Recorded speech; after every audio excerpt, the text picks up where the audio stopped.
No two ways about it. Iowa needs a win. They needed this one. Back at home, favored against the Big Ten newcomer Washington, a team that is not last year's national title runner-up. Stripe out at Kinnick, one of the great sights we get to see in the year. Washington drove down the field early in the game, but special teams, and they've been shaky for Washington. They've been great for Iowa, and you see it there. Y.A. Black gets a hand on that one. It's blocked.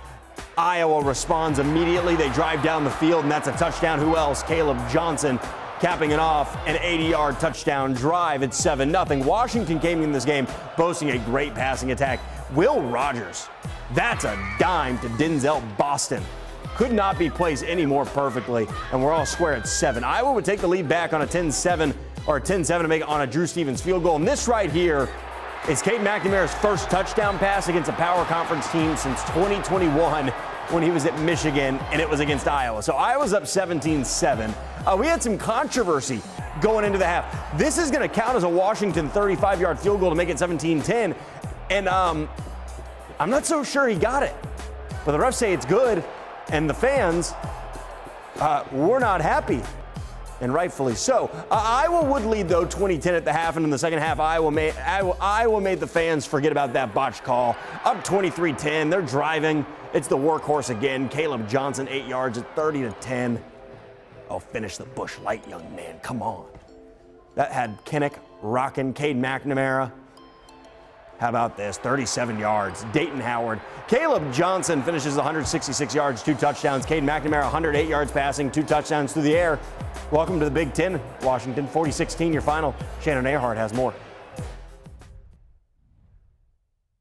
Aaron Graves told us post-game that he is sick and tired of hearing the phrase tale of two halves, but that it was true.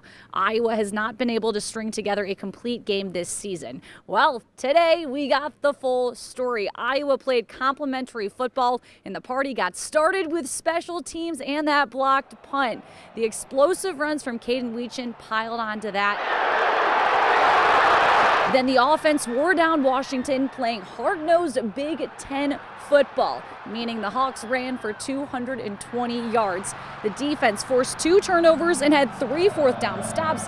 This is what you call a complete game. I noticed it was just an energy on the sideline, and maybe it was the stripes in the crowd or something, but everyone was moving around a lot better. We had great energy out there, and you could feel them start to wear down. And I don't know what they were doing, but we were on the sideline. And they were looking at us for some reason. I don't know if that was an intimidation thing or something, or just like wondering if we're going to stop or something at some point. So, with the Hawks, you never really stop. To cap the day, Coach Ferentz is now the second Big Ten coach ever to win 200 games. He was getting a little choked up there, after the game. Rightfully so. I mean, that's a big game, big win. We gave him a game ball, got pretty wet in there. Everybody was, throwing water at him and stuff, so it was pretty exciting. He's so humble, so nonchalant. It's not the first thing he said was he talked about us and everything we did well that game, and didn't even talk about himself. Caleb Johnson's hat-trick headlined the day, but players told us that they will forever remember Coach Kirk Ferentz's 200th win. From Kinnick Stadium, I'm Shannon Earhart, KCCI Iowa Sports Leader.